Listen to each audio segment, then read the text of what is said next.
Hell of a stunt, Kyle. Hell of a stunt. We take a break, only to be followed by another break. You got the woo-woo, Kyle, and then you gave it to me. And you know what? I don't blame you for it, okay? DarbyCast, Economics Wednesday. Kyle, he contracted the cough, sweeping the nation. And we were both better in 2 days? What was that, Kyle? Yeah. Shut down the entire world. Shut down the economy. Shut down people's futures, especially the youth, for a 2-day. That's it. How inadequate are most people's immune systems? Entirely inadequate. Boom. Answered my own question. That is not uncommon, though. But it's DarbyCast. It's Economics Wednesday, and I'll tell you what I've been thinking about. I've had a couple days to really mull over the stuff that matters. And I think a lot of people come to this show to get authentic inspiration, especially when it comes to business. So, where does that road lead us back to? All roads lead to this singular point, okay? Business inspiration in America, at least in the contemporary sense, can be traced back to 1972. Oh, yeah. High impact year to be an American and to be a fan of flavor. Whew. Nothing transports you to a time and a place like a flavor. Well, smells as well. Smell is the most important of the sense memories. If your first impression that you leave upon somebody is that you smell great, you're going to get ahead with that person. But if you smell like a refuse bin, you're in trouble. You can kiss that friendship goodbye, but let's focus on taste, why don't we? And Kyle, some people lose their sense of smell and taste as a result of this cough, right? Man, what a non-factor this has been. People are slightly congested, have some body aches. Yeah, it felt like I did a 15-hour workout exclusively low back and glutes. Had some muscle soreness. Kyle, we dealt with it. We had soup. You had soup. I had a hearty chili soup. This is turning into a high-level food episode, Kyle. But let's continue on the track of real inspiration in 1972 and what really went down, which was an important invention. Really. It's just no joke. And let me get the formalities out of the way, as I often do on the DarbyCast. If you're new to this show, kick rocks, get out. Unless, there's a caveat to this, unless you have a big heart and you think Hugo Boss is a pretty good brand. Not your favorite, but it's pretty good. If you own leather shoes, you're in. You're in. Maybe a pair of boots. Hiking? Perhaps. Combat? Definitely in. I don't own combat boots, but I think they're pretty neat. Yeah, if this is your first episode of DarbyCast, you're getting in on a pretty tasty episode. Pun intended. I've dropped a few accidental puns in my day, but that one was entirely deliberate because we're talking flavor explosions. We're talking nuclear flavor. We are talking a complete meltdown, DEFCON Fieri level. Oh, we're at DEFCON Fieri. I haven't talked about Guy Fieri in a couple episodes. It's been like 20 episodes. What was that episode called, Kyle? The American Dream? Guy Fieri captivates everything about what's good and wholesome in this country. Gangster cheese fries. Not bad, right? But that kind of segues us into the topic du jour. That's French, just because France is an epicenter of flavor, with a couple key exceptions. And the invention that I'm about to disclose is one of them. Didn't happen in gay Paris. No, it didn't. Those frogs wish they could have beat us to the punch on this, but they're coming up short. Sure, they can put their mitts on the crepe. They can ash a cigarette in some French onion soup, but they can never touch nacho cheese Doritos. Whew. I just got the chills, and I know a lot of you did too. Yeah, and I'll give it to you. There were probably a couple bozos that were like, yeah, I prefer Cool Ranch. But we don't have to regard what those people are dishing out, which is nonsense. Doritos were invented in 1960, but nacho cheese came out in 72. Now here's my big question as it relates to one of the most pivotal inventions that I can really point at was the guy or lady, because I haven't looked it up. Kyle, maybe you look it up. It's kind of what you're here for. It's like your entire job. Look up facts. Get on it immediately, if not sooner. But the rare individual who invented nacho cheese Doritos, are we calling them a scientist or an artist? Or are we calling them both? Because I think there are elements of chemistry involved, but there's also, and I'm going to trace to the French, there's some je ne sais quoi, the I don't know what. It's a little bit of an element of mystery. Some salt, some garlic powder, and some Romano cheese. That was the original recipe. What it has evolved into now, data-driven. Data-driven. They've taken a lot of the magic out of it, but boy, is the flavor good. Am I right? And sure, some people might criticize me at a time like this and say, hey, there's a lot going on in the world. What are you doing taking a time out to appreciate the most dynamic set of taste bud titillating configurations since the invention of beef jerky? Also, pretty sure that's a USA thing. Say it with me now, Kyle. USA. USA. You never go for it, do you? You never pick it up. So inappropriate, Kyle. So inappropriate. But that rare individual gave a gift to the entire world in 72. Can you imagine being there in the studio? That's nothing less than jamming with the Beatles, right? Everybody's hugging at the end and crying and be like, yeah, we nailed it. This is going to change the world, man. Do you think they knew, though? Do you think the flavor, do you think it was a team? No. Serious advances in history happen through rare individuals and their obsessive efforts.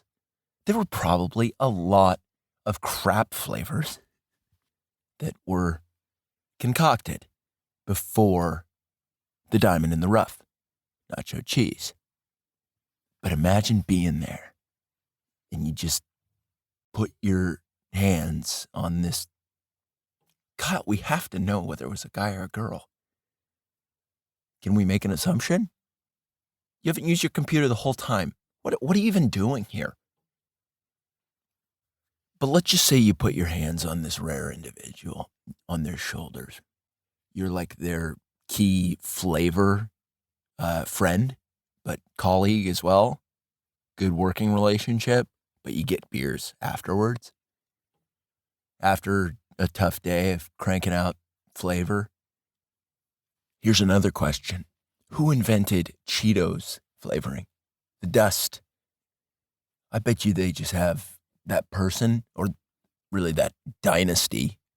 That's what puts an entire family on the map. I bet you they just have it on tap.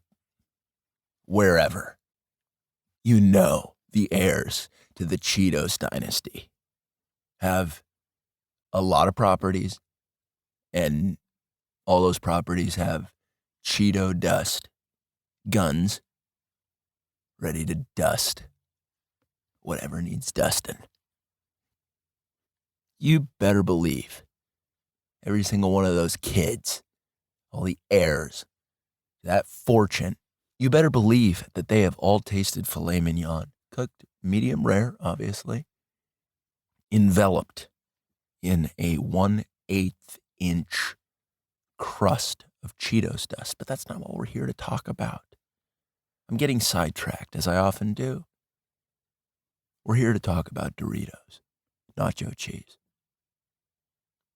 And although Cheetos and Doritos, one might think they're developed by the same person, I'm going to go ahead and venture a guess and say they are rivals. Those two families, it's going to come out. I don't know when. Maybe it's already out. And we would know if Kyle did his fucking job. That there was a lot of violence. I'm talking unspeakable violence that happened between the Cheetos family and the Doritos dynasty. That's no joke, okay? But that's how you get ahead in this world, and that's how the rich stay rich. They commit violence against their rivals. And it's tactical, and in a lot of ways, it's pretty artsy. I mean, how tragic would that be? Let's just put you in the shoes of, let's say, the primary recipient of the Cheetos fortune. And one day, you get a phone call and said, your child was buried alive in Cheetos dust. They used your recipe against you and killed your child with it. The detective says, do you have any idea who would commit such a heinous atrocity? And the Cheetos people, they just hang up the phone because they know, right? You know, it's the Doritos people. And frankly, they're untouchable. You want to talk about inspiration in terms of business? You're looking at it. You just heard about it. Can you imagine being at that level of influence in the world of extreme flavor?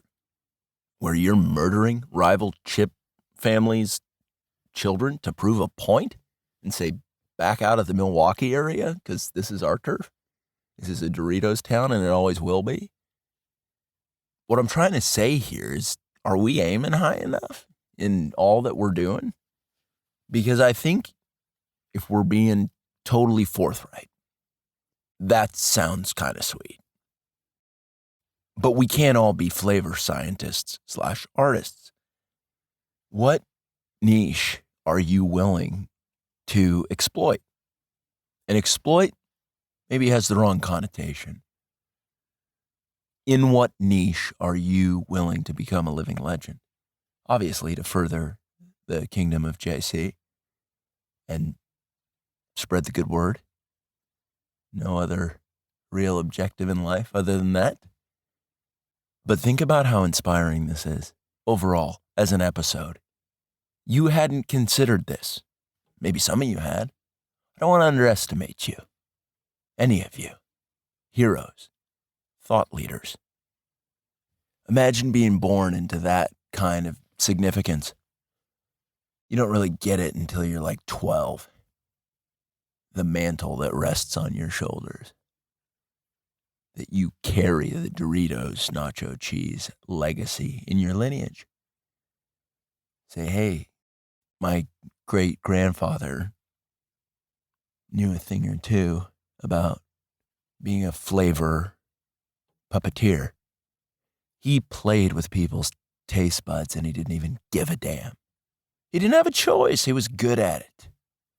Sometimes you find your passion, sometimes your passion finds you, but then all of a sudden you're born into a world where rival chip families are burying people alive in chip dust. And that's powerful. I think we can all kind of acknowledge that. But I tell you what, it makes me think, have I even scratched the surface? In terms of getting that nacho cheese level legacy? The answer is no. But you don't hit what you're not aiming at. And granted, this is a podcast. And I've chosen a different sense to be the canvas on which I paint. What's your canvas? Okay? What sense are you a total pro at heightening, making somebody say, wow, you're somebody I'd like to craft a puzzle with on a rainy day? I wouldn't do that with anybody. Well, I do it with some people, and you're one of them. How good would that feel? To be in somebody's short list of puzzle go-tos? Whew! You better believe the nacho cheese family getting a lot of puzzle invites, turning a lot of them down. Can you imagine being at that level? Thunder showers coming in, and all of a sudden, your phone's just out of control. Hey, we can dream, right? Listen, I don't have that problem yet. I haven't gotten to where I need to be. What sense, though? Do you play the steel drums? That's a complete and utter delight, is it not? Do you give a mean back rub? That's going to earn you a couple puzzle invitation texts. Do you know how to make hot mulled cider? That pairs well with a puzzle. Do you have a healthy looking physique and a PMA? What's that? Positive mental attitude. That's going to get people dialed in. And some of you right now are saying we're comparing apples to oranges. You've been talking about a tectonic shift in chip science. And now we're talking about hot mulled cider, great bodies, good attitudes, puzzles. Not so far off. If you can't see the connection and realize that the steps to greatness are incremental, didn't all happen in a day for nacho cheese, flavor, scientist, artist, chef. But when it actually happened, humility out of them. They weren't rubbing it in anybody's face because they put in the work to get there, right? Nothing worse than an overnight sensation, if we're being honest.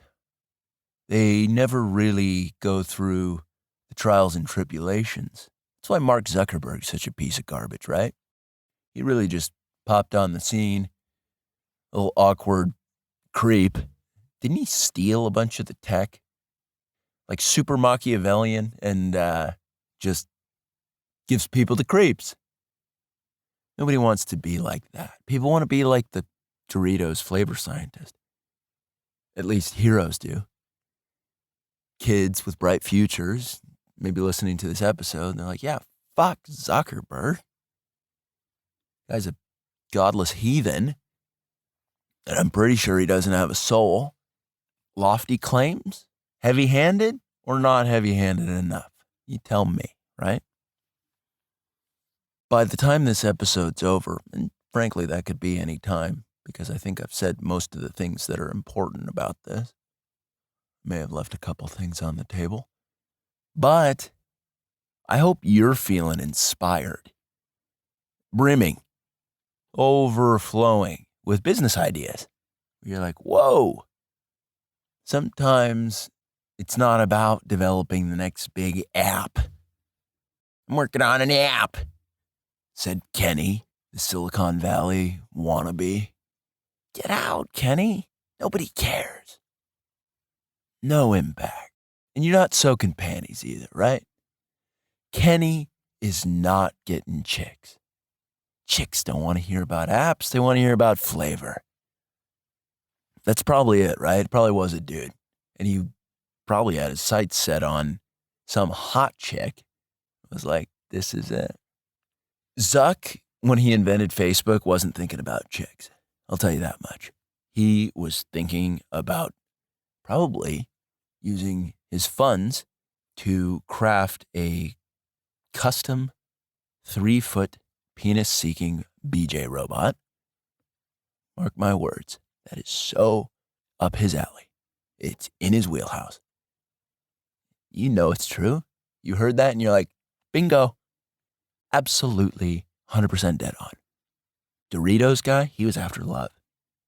And if it was a lady, she was looking to nurture her family and be like, I'm such a whiz in the kitchen and I make such delicious meals, but what if there's something more? These are the potential motivations I'm seeing that inspire greatness. It's love, right? That's what I'm getting at. What drove a man to have the obsession to craft the Eiffel Tower? Chicks. That's it. He was looking around and he was like, what if I made a phallic structure out of steel? And he changed that city. I'm going to throw a bone to Paris and say, bravo. Marie Curie. She had a heart of gold. She just wanted to help the kids, the youth. That's what drives major inventions. That and sometimes an unhealthy obsession with greatness and perfection, which one could argue took place in 1972. Think about the countless hours and time away from the family. No, I got to go to the lab. We're nearly there. In the pursuit of greatness, sometimes we disappoint our loved ones, and that's heartbreaking. But if it's true love, they will understand. Say, this crazy dreamer is after something real. And I find that attractive. Wow, right? The Doritos family is supportive of one another. You know it's true. So impressive, the Doritos family. And I know some of you are saying Doritos is just a flavor. Is it, though? Boom, gotcha. You walked right into that one. I've woken up in a cold sweat before, just saying to myself, Doritos. It's true. That's a lightning bolt of greatness. Wake up in the middle of the night, some people are like, I forgot to put the toilet seat down. My wife or my girl, she's going to be livid. I wake up and I think Doritos, the family, greatness, time spent in the lab, what it would be like to have that victory moment, hands on the shoulders of the scientist. Maybe give them a back rub, maybe you're facing them, eye contact, hard eye contact. You say, I'm so tempted to kiss you, but I just don't know if it's appropriate. And they say, I don't know. And you say, that's good enough for me. Let's do this thing. And then you kiss them on the forehead. That's what we like to call in the industry a little bit of compromise. Also powerful for inventors. Never compromise on your ideas, but compromise on the way you express yourself towards others. Imagine being in the studio. Oof, electricity, the energy in that room. Would it be somber? Would everybody just be spellbound? Bag of chips being passed around? Would it be a frenzy? Would people be eating them one by one, or would they just be shoveling them in? Be like, this is insane. How'd you do this? And that coy bastard would just say, a magician doesn't reveal his secrets. Mark Zuckerberg doesn't have that kind of showmanship. You know it. He was off just programming robots to do disgusting things. I'm not one of those people that's for the rights of robots. Let's just get that out of the way. I'm not. But for Zuckerberg's robots, give him the full rights of human beings. Because I want him to be disappointed that all of his wealth is going to come up short. Because he was going after the wrong things. It wasn't about love. He wasn't trying to further the message of JC. At all. At all. A lot of key takeaways from this episode. And I will have you know, this is a night recording. I called Kyle up out of the blue. I said, cancel whatever plans you have. And he said, I don't have any plans. And I said, I like that you're a loner, Kyle. And I stand by that. It's pretty cool, okay? Inspiration strikes when it does, right? And then you just got to harness it. You got to ride it. You yoke it like an oxen. You say, let's head west. Are you tracking with this? Are you understanding this? Of course you are. What idea has woken you up in the middle of the night? Don't give me some bullshit answer. Don't give yourself that answer. I was thinking about a conversation that didn't go the way I wanted it to. Who cares? Who flippin' cares? Okay? That'll all get sorted out one way or another. Conversations that didn't go so well, yeah, they always work themselves out. Notice how that works? But you know what doesn't happen? Is you wake up from a powerful dream about scoring a touchdown against a team of giraffes. That actually, I had that the other night. And they couldn't tackle me. Anatomically, at a huge disadvantage. And I'm pretty quick. I've been doing some speed drills. Not going to lie. Running in the soft sand. Good for explosivity. A little bit of truth in every dream, right? But I woke up, said, Doritos. And some of you aren't drawing the parallel, some of you are.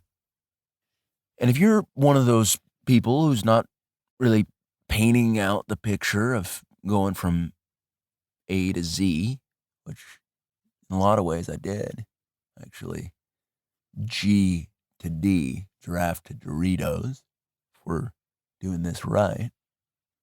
You go back into the catalog, you start listening to episodes, and you kind of see what this is all about. You train a little bit. It's a mental training exercise. You say, how do I go from strength to strength? How do I go from nonsense to dynamic nonsense? How do I go from a weird day to a day worth remembering? The DarbyCast is all of those things and a whole lot more.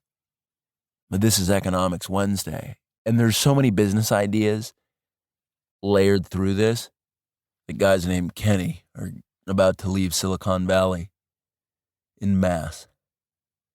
They're like, what am I doing? Making an app? Why am I such a dipshit? That's what every guy named Kenny, who's shaped like a juice box, very boxy figure. No real chest, kind of a gut. Arms are just kind of there. That's Kenny for you. It's Silicon Valley Kenny. I pray that this episode makes it straight into Kenny's ears. And he goes, what the hell have I been doing? And he just breaks up with his chick on the spot and says, you're no good, are ya? Then Kenny turns to his framed poster of Mark Zuckerberg that he bought at a flea market. And he says, you're pervert. You're a pervert, man. You're not worth looking up to. Kyle, we need to get the Dorito nacho cheese person's name. The guy who invented the Doritos, the original Doritos, which were like unflavored, yuck, am I right? Tortilla chips already existed and they were doing fine. They didn't need a silly name, but you add cheese dust to them. And all of a sudden you're in business. Where are the business lessons? There's one. It's a little on the nose, but it's right there. If you know what the DarbyCast is all about, the business ideas given forth on here are comped on the house. You run with it. And if you're not getting specifically a business idea from an episode, you just run with the inspiration. You go smoke tobacco out of a pipe. And some of you are saying, I don't smoke at all. And to that I say, tobacco pipe smoking doesn't count, actually, so you're fine. Okay? But that's going to do it for DarbyCast Economics Wednesday. I am so proud that you're here and looking forward to having you around for the foreseeable future. Because you're an entrepreneur. You're a hero. You're a back rub artist. You know how to make a cup of cocoa. And maybe you start designing cocoa flavors that have not yet been tapped. What does that look like? Maybe that is the key gem of this episode. If we combine chocolate with flavors X, Y, and Z, one of which might, in fact, be cheese-based, is that going to build legacy? Who knows? That's DarbyCast for you, Economics Wednesday.